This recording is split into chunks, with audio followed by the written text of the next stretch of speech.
Hola, ¿qué tal? Muy buenos días. Me da mucho gusto estar aquí nuevamente contigo esta mañana en la comodidad de tu casa con esta reunión en línea. Espero que estés muy bien tú, tu familia, tus seres queridos.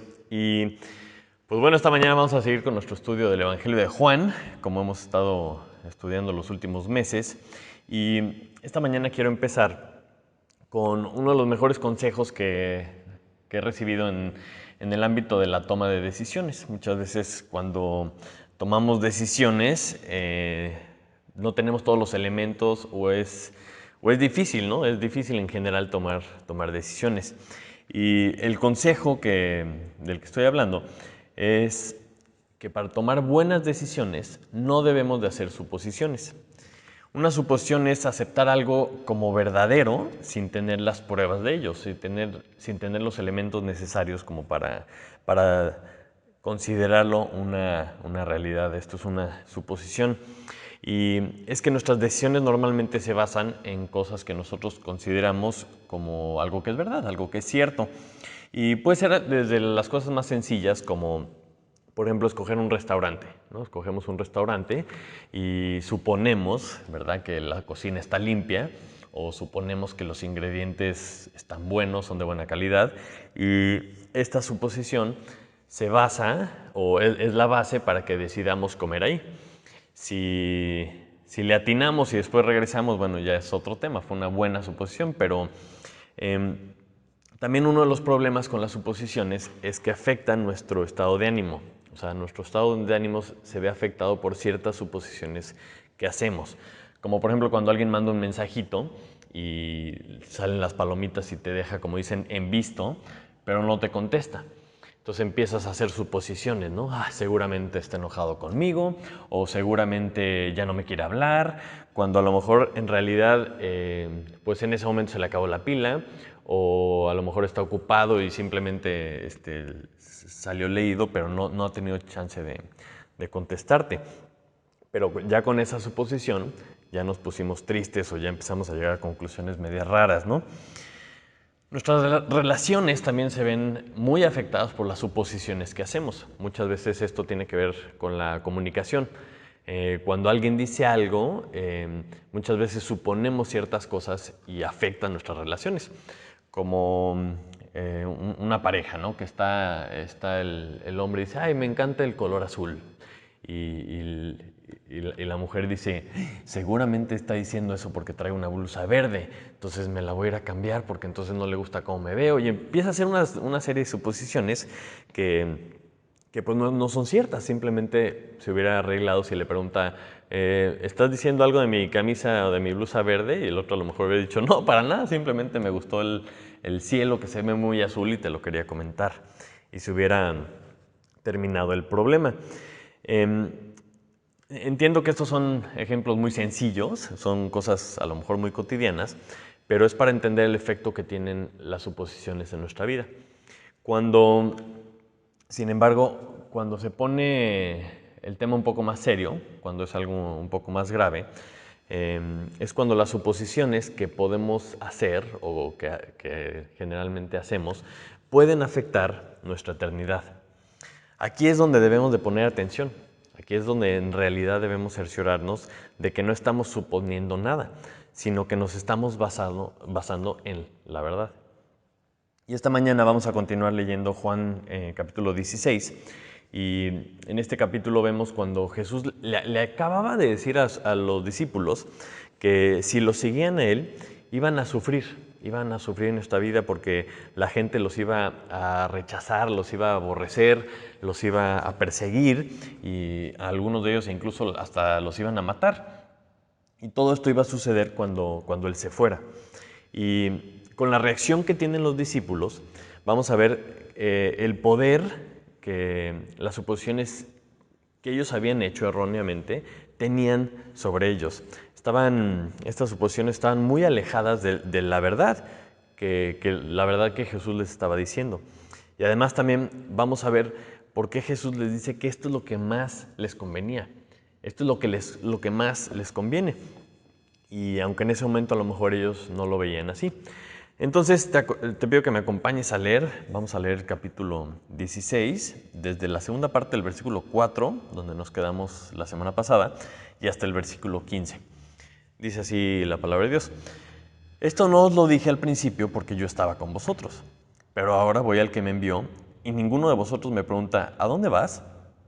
Antes, porque os he dicho estas cosas, tristeza ha llenado vuestro corazón. Pero yo os digo la verdad, os conviene que yo me vaya, porque si no me fuera, el Consolador no vendría a vosotros, mas si me fuere, os lo enviaré. Y cuando Él venga, convencerá al mundo de pecado, de justicia y de juicio. De pecado, por cuanto no creen en mí. De justicia, por cuanto voy al Padre y no me veréis más. Y de juicio, por cuanto el príncipe de este mundo ha sido ya juzgado. Aún tengo muchas cosas que deciros, pero ahora no las podéis sobrellevar. Pero cuando venga el Espíritu de verdad, Él os guiará a toda la verdad, porque no hablará por su propia cuenta, sino que hablará todo lo que oyere, y os hará saber las cosas que habrán de venir. Él me glorificará, porque tomará de lo mío y os lo hará saber. Todo lo que tiene el Padre es mío. Por eso dije que tomará de lo mío y os lo hará saber. Vamos a orar.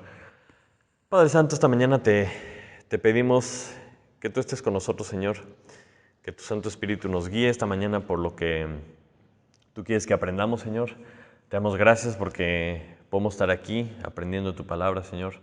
Te damos gracias porque tenemos acceso a ella, Señor. Te damos gracias por la tecnología también, Señor, que nos permite pues, poder conectarnos un poco, Señor, poder pasar este tiempo juntos, pero no revueltos, Señor. Cada quien a distancia, Señor, escuchando el mensaje que traes para nosotros. Te pido que tú nos des convicción esta mañana, Señor, que convenzas a nuestro corazón de lo que tú quieres que hagamos, Señor, y te pedimos esto en el nombre de Jesús. Amén. Muy bien. Entonces, vamos a comenzar viendo primeramente cómo reaccionan los discípulos ante las palabras de Jesús. Dice que esto no os lo dije desde el principio, el versículo 4, porque yo estaba con vosotros. Empieza un poco aclarando Jesús qué es lo que, por qué no les había dicho antes estas cosas que les había dicho, ¿no? ¿Qué cosas? Pues bueno, que iban a sufrir y que les iba a ir un poco mal, ¿verdad? Si lo seguían. Porque mientras estaban con él, la gente normalmente perseguía a Jesús. Él protegía a sus discípulos, pero la principal amenaza para las autoridades judías era Jesús mismo. Entonces, por eso se habían enfocado en él. Estaba dirigida hacia Jesús esta persecución. Pero cuando él se fuera, la atención se iba a volver hacia los discípulos, hacia los seguidores de Jesús. Y sigue diciendo el versículo 5, pero ahora voy al que me envió, y ninguno de vosotros me pregunta, ¿a dónde vas? Antes, porque os he dicho estas cosas, tristeza ha llenado vuestro corazón. Jesús les está diciendo que ha llegado la hora de que se vaya, que se regrese al Padre, regrese al que lo había enviado. Y esto ya se los había dicho en muchas ocasiones, pero aquí sentimos como que les está diciendo es que ya es inminente, o sea, ya está muy cerca el tiempo, ¿no? Ya está cerca este momento de que regrese con el Padre. Y la reacción de sus discípulos es ponerse tristes. O sea, se ponen tristes porque ellos en su interacción con Jesús solamente escucharon, ya me voy, los voy a dejar. Y esto en sus planes y en las suposiciones que habían hecho los discípulos sonaba terrible. Sonaba terrible porque ellos empezaron a pensar, el maestro nos va a dejar. O sea, ya no voy a poder contar con su compañía, ya no voy a poder contar con su protección, con lo agradable de estar con él, de las enseñanzas que nos daba, o incluso a lo mejor de lo importante que me hacía sentir estar con el gran maestro, ¿no? Porque era alguien muy famoso, muy popular. O además también como Mesías. Ellos sabían que él era el Mesías y esperaban que comenzara a reinar en cualquier momento. Y como ellos estaban al ladito del mero mero, pues también esto a lo mejor los decepcionó, los hizo ver que su plan a lo mejor no estaba, o sea, no se iba a llevar a cabo, entonces se habían puesto tristes. Y Jesús inmediatamente después les hace ver pues que estas suposiciones estaban mal. El versículo 7 dice, pero yo os digo la verdad, os conviene que me vaya. Dice, o sea, esta frase me recuerda un poco cuando los papás nos decían algo que nos chocaba o que iba en contra de nuestra voluntad, de lo que nosotros queríamos hacer o de lo que nosotros pensábamos, y acababan diciendo, pero te lo estoy diciendo porque es lo que más te conviene.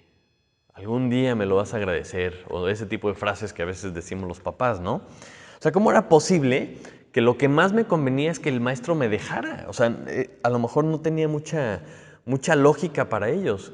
¿Cómo va a ser lo mejor que el Mesías se vaya? Pues, o sea, aquí estamos listos ya para reinar con él, pero para ellos no tenía lógica. Pero Jesús les dice la verdad. Dice, pero yo os digo la verdad, os conviene que yo me vaya. Y aquí es donde nos tenemos que poner a pensar un poquito en cuanto a cómo reaccionamos ante la verdad, cómo reaccionamos ante la palabra de Dios, ante lo que Dios nos dice. Muchas veces lo que Él dice no empata o no va de la mano con lo que nosotros queremos, o simplemente no va de la mano con lo que nosotros consideramos que es lo que es mejor para nosotros desde nuestro punto de vista. Y muchas veces reaccionamos así, nos da tristeza el no poder hacer lo que nosotros queremos porque Dios está diciendo algo distinto. Juan, cuando escribe estas palabras, él estaba dentro del grupo de personas que estaba triste por las palabras que Jesús estaba diciendo. O sea, él era uno de los que se puso triste porque les dijo que ya se iba. Y es interesante ver cómo este mismo Juan, pasando varios años, es el mismo Juan que escribe en 1 Juan 2:15, no améis al mundo ni las cosas que están en el mundo. Si alguno ama al mundo, el amor del Padre no está en él. Porque todo lo que hay en el mundo, los deseos de la carne, los deseos de los ojos y la vanagloria de la vida, no provienen del Padre, sino del mundo. Y el mundo pasa y sus deseos, pero el que hace la voluntad de Dios permanece para siempre. O sea, después de muchas cosas, sin duda, él llegó a entender que amar al mundo y las cosas que están en el mundo era una pérdida de tiempo, porque todo se va a acabar, todo va a pasar. El mundo, sus deseos, todo lo que podamos ver se va a acabar. Y lo único que era importante es hacer la voluntad de Dios. Y muchas veces nosotros nos ponemos tristes cuando escuchamos lo que Dios dice, pero es que pensamos que la verdad de Dios a lo mejor nos va a privar de algo, nos va a alejar de algo que nosotros queremos. Y, o sea, a lo mejor algo que nosotros queremos ser o a lo mejor algo que nosotros queremos hacer. Pensamos que lo que Dios dice nos va a alejar de esto. Pero estas suposiciones no pueden estar más alejadas de la realidad. Jesús mismo les está diciendo a sus discípulos que esto es lo que más les convenía. O sea, y es que imagínate que es el creador de todas las cosas. El creador del universo es el que tiene el plan, el que te creó con un propósito y el que sabe todas las cosas. Él es el que te está diciendo que esto es lo que más te conviene. O sea, no digo que sea fácil, pero creo que vale la pena poner atención. Vale la pena escuchar lo que nos tiene que decir y confiar un poquito, ¿verdad?, en el por qué nos está diciendo que esto es lo que más nos conviene. Y sigue diciendo Jesús el por qué, o sea, por qué es lo que más les conviene en el versículo 7. Yo os digo la verdad, os conviene que yo me vaya, porque si no me fuera, el Consolador no vendría a vosotros, mas si me fuere, os lo enviaré. Este Consolador, ¿verdad?, este personaje famoso que hemos visto ya 3 veces en el Evangelio, en 3 ocasiones, en el capítulo 14, en el 15 y ahora una 4ª vez en el 16, es el Espíritu Santo, es el Espíritu de Dios que iba a enviar el Padre. Y les había dicho que iba a estar con ellos para siempre, les había dicho que les enseñaría todas las cosas y que les recordaría todo lo que Él les había dicho. Y en el capítulo anterior también vimos que también daría testimonio de Jesús. Y en esta ocasión nos da un poquito más de información, porque aquí queda claro que Jesús se tiene que ir para que venga el Espíritu, para que venga el Consolador. Y también explica por qué era tan necesario, que Él viniera. Dice, y cuando Él venga, convencerá al mundo de pecado, de justicia y de juicio. El versículo 8. Y es una declaración muy importante porque el Consolador, cuando Él venga, convencerá al mundo de pecado, de justicia y de juicio. Entonces, primero que nada, tenemos que entender a qué se refiere con la palabra convencerá. Convencerá al mundo. Porque esta palabra significa reprender, en el sentido de corrección, ¿ok? Una corrección que va con la intención de llevar a la persona al convencimiento, como traerlo a la luz, o sea, que se dé cuenta de algo. No simplemente es un regaño, sino es un regaño que se está tratando de que veas la luz, de que veas, de que te caiga el 20, como a veces decimos. ¿Y de qué va a convencer al mundo entonces el Espíritu Santo? Pues, número 1, en el versículo 9, dice que de pecado, por cuanto no creen en mí. Y, o sea, otra vez, el Consolador convencerá al mundo de pecado, por cuanto no creen en mí. Y yo creo que empieza aquí porque es el pecado más importante que el mundo tiene que reconocer. Se tiene que convencer de que este es el peor pecado. O sea, él ya lo ha dicho muchas veces, ¿no? Un buen resumen es Juan 3:16, para que todo aquel que en él cree no se pierda, mas tenga vida eterna. Y en el 18 también dice, el que cree no es condenado, pero el que no cree ya ha sido condenado, porque no ha creído en el nombre del unigénito Hijo de Dios. Y a lo mejor puede ser intrigante o un poco confuso que algunas personas pueden ser convencidas o pueden estar convencidas de que Jesús es el Señor y eso es lo que los lleva a la salvación. Pero al mismo tiempo, o sea, el hecho de que Jesús es el Señor lleva a otros a la condenación porque no lo creen. Es la misma cosa. Lo mismo que te salva es lo que te condena. La diferencia es si lo crees o no lo crees. Y es, por ejemplo, nuestras leyes cotidianas, nuestras leyes civiles, nuestras leyes de tránsito funcionan igual. La ley dice lo que dice.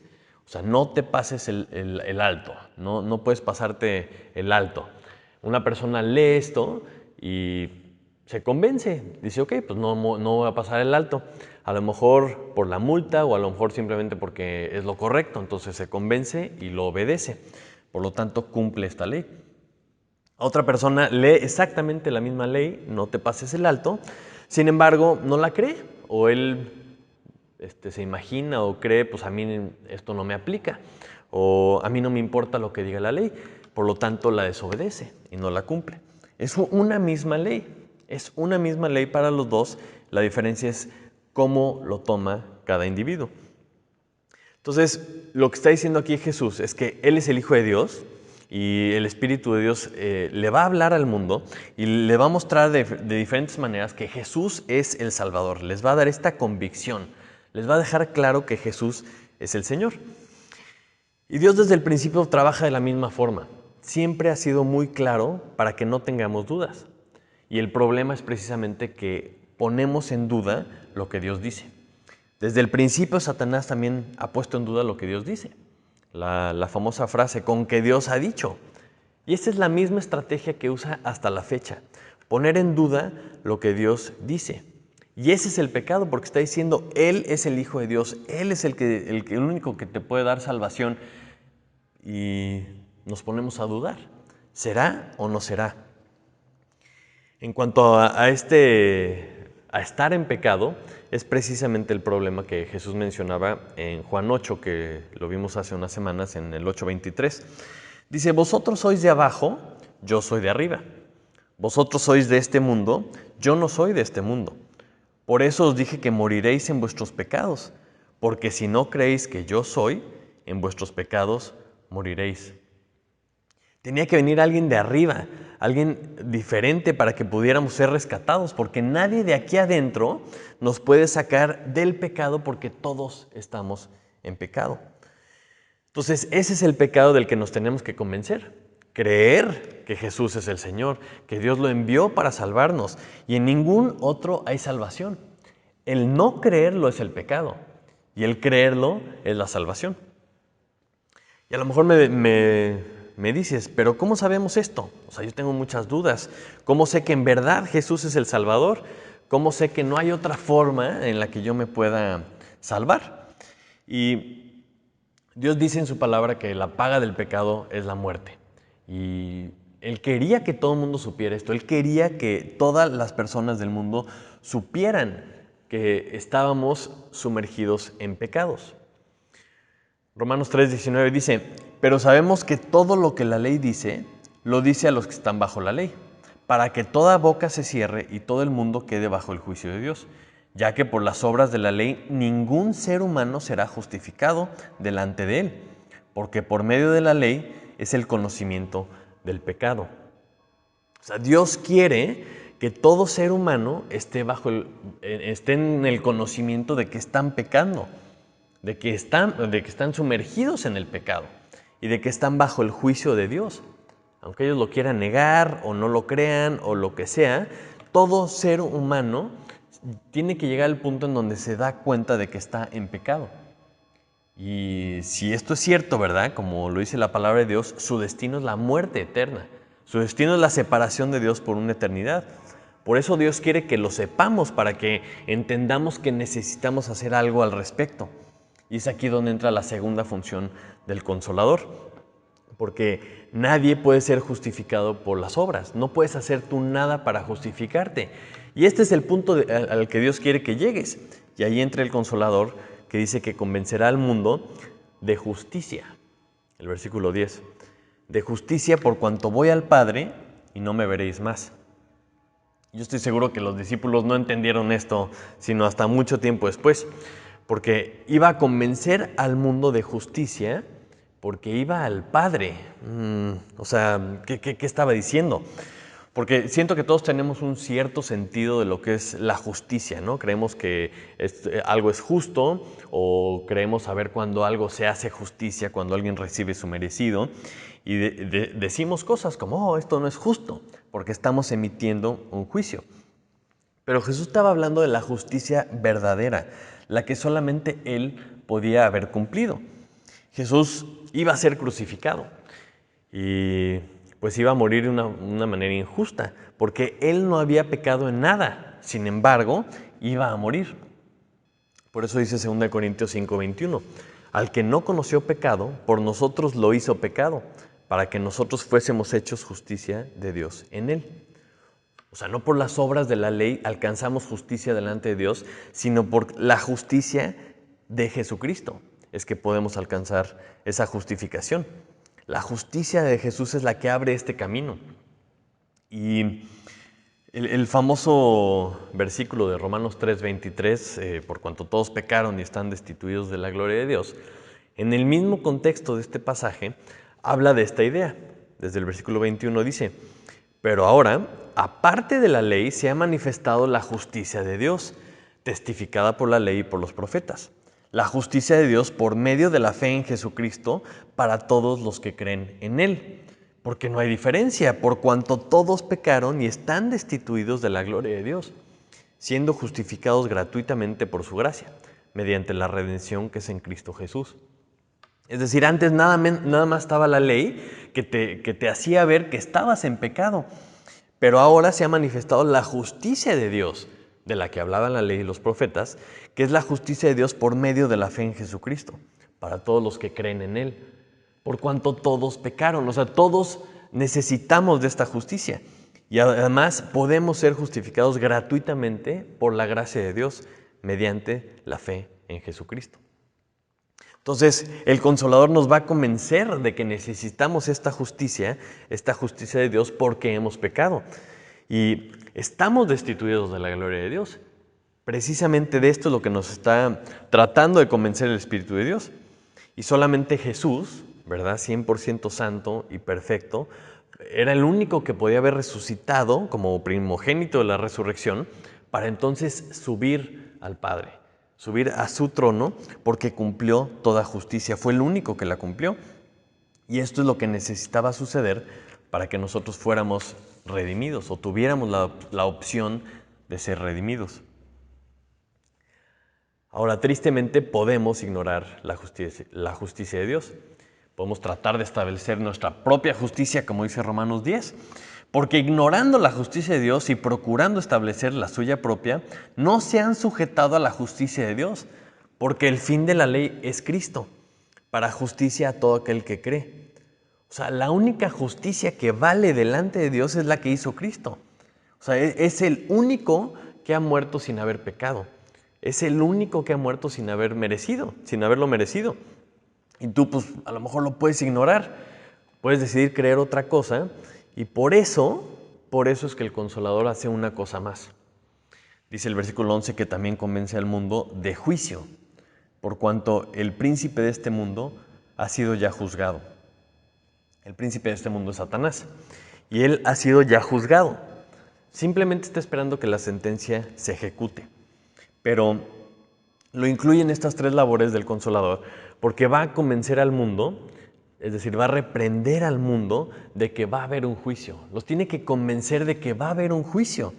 Si el príncipe de este mundo ya ha sido juzgado, ¿tú crees que alguien más se va a poder escapar del juicio de Dios? Porque Dios glorificó a Jesucristo, lo exaltó hasta lo sumo, hasta lo más alto. Y esto no va a pasar desapercibido. Lo que Jesús hizo no va a pasar desapercibido. Y este tipo de predicación, este tipo de mensaje lo vemos a lo largo del Nuevo Testamento. Por ejemplo, el apóstol Pedro, cuando estaba hablando con Cornelio y la gente que estaba ahí con él en Hechos 10, dice que Jesús los mandó a que predicásemos al pueblo y testificásemos que Él es el que Dios ha puesto por juez de vivos y muertos. Por lo que hizo Jesús, Él se ganó el lugar de juzgar a los vivos y a los muertos.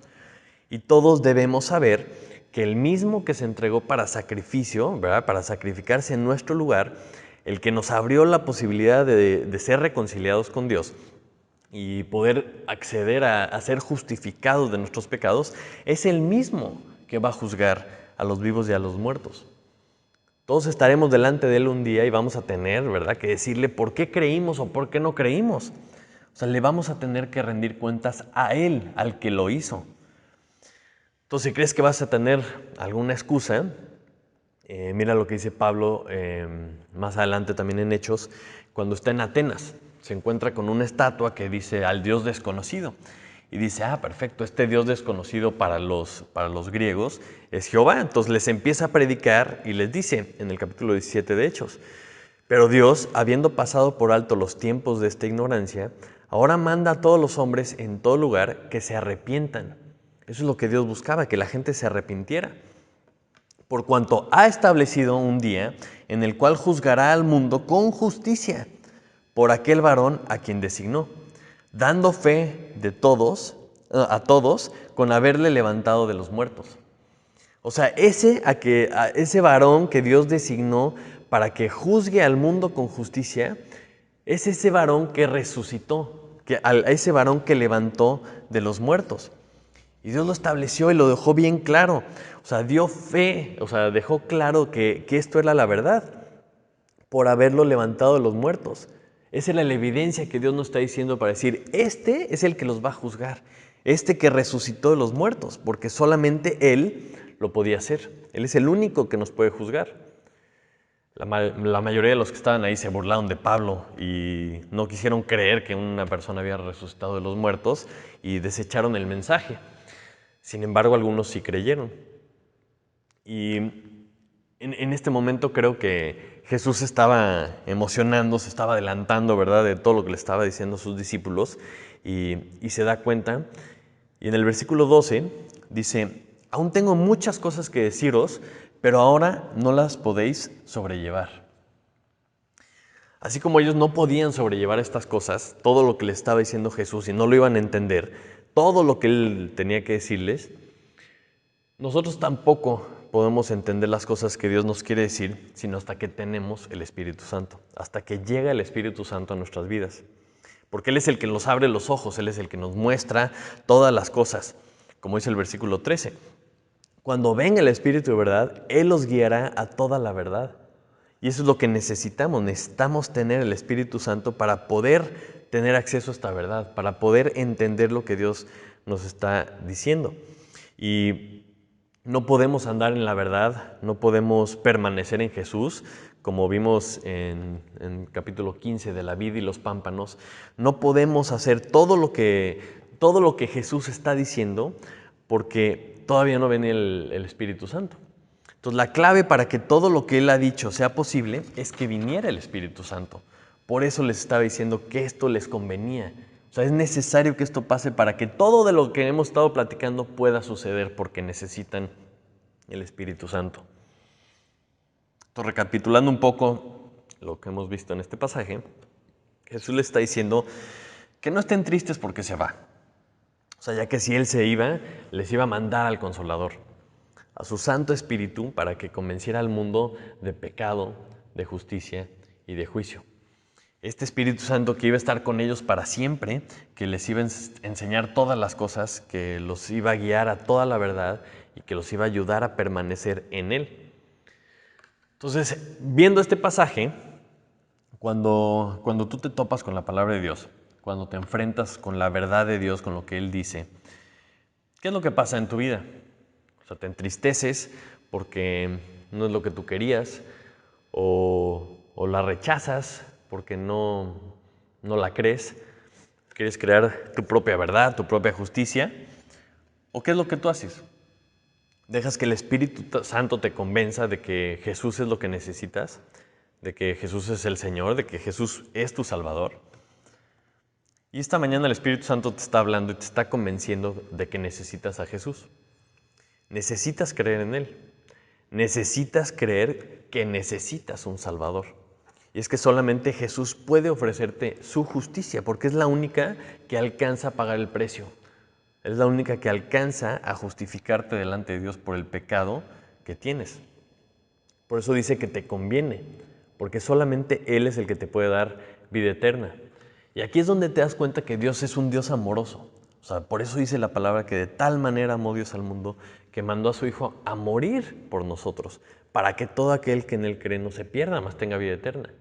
O sea, Él es el que mandó a su Hijo para ofrecernos esta posibilidad de ser justificados. Pero tienes que creer en Él. Tienes que creer en Él primero. Si a ti ya te convenció, ¿verdad?, el Espíritu Santo, si tú ya crees en Jesucristo y eres el templo del Espíritu Santo, porque ahí vive. Como hijos de Dios tenemos el sello, lo que nos distingue, que es el Espíritu de Dios. Hemos sido sellados con Él. Dice que el versículo 13, como veíamos, dice que nos guía y que nos habla. O sea, nos habla todo lo que quiere el Padre que escuchemos. Y esa es una de las características de la gente que tiene el Espíritu Santo.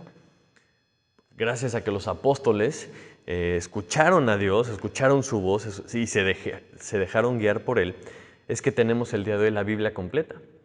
Gracias a lo que ellos hicieron y que se dejaron guiar por el Espíritu de Dios, es que tenemos discípulos de Jesucristo hasta hoy, gente que se deja guiar por Dios. Gracias a esto, también tenemos una revelación de lo que viene más adelante. Tenemos la tranquilidad de saber que Dios está en control y nos dice qué es lo que va a suceder. Entonces, si tú ya tienes el Espíritu de Dios en tu vida, la pregunta es, ¿te estás dejando guiar por el Espíritu Santo?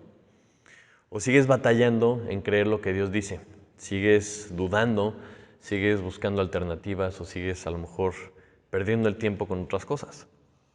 O a lo mejor sigues batallando con la tristeza de que no era parte de tu plan el hecho de que ibas a perder tantas cosas o ciertas cosas de este mundo y de esta vida por seguir a Cristo. O a lo mejor ibas a sufrir persecuciones y otra cosa, eso no era parte de tu plan. Pero quiero que recuerdes lo que vimos hoy, que todo esto va a pasar. Todo lo que el mundo te puede ofrecer va a pasar, pero el que hace la voluntad de Dios permanece para siempre. Y esta mañana me gustaría que te fueras con un pensamiento con el pensamiento de que un día vamos a estar delante del juez. Un día vamos a estar delante de Jesucristo. Y la verdad me daría muchísima pena intentarle decir, es que supuse que no estabas hablando en serio, o supuse que no era tan importante. O sea, qué pena tenerle que decir algo así, porque cualquier tipo de suposición de este tipo no va a tener ningún valor delante de Él. O sea, Él mismo lo dijo, esto es lo que más nos conviene, que nos dejemos convencer por su Espíritu y que nos dejemos guiar por Él a toda la verdad. Solamente así podemos cumplir el plan de Dios para nuestras vidas, hermanos. Vamos a orar. Padre Santo, te damos muchísimas gracias por tu palabra, Señor. Te damos gracias porque tú mandaste al Consolador, Señor, para que nos hablara al corazón, para que nos convenciera, Señor, de que te necesitamos, Señor. Esta mañana lo reconocemos y te pedimos, por favor, que tú nos guíes a toda la verdad, Señor. Que nos alejes de toda la mentira que vemos constantemente en este mundo, Señor. El príncipe de este mundo ya ha sido juzgado, Señor, y te damos gracias porque tú nos has ofrecido la alternativa. tú nos has ofrecido la salvación y te pido, Señor, que tu Espíritu sea el que nos guíe en nuestras vidas, que actuemos como tú quieres que actuemos, Señor, y que seamos dignos representantes de tu nombre, Señor. Te lo pido en el nombre de Jesús. Amén. Muy bien, hermanos, pues espero que tengan una excelente semana, que Dios los bendiga. Seguimos en contacto, sigamos orando unos por otros y pues que Dios los bendiga y que tengan una excelente semana. Hasta la próxima.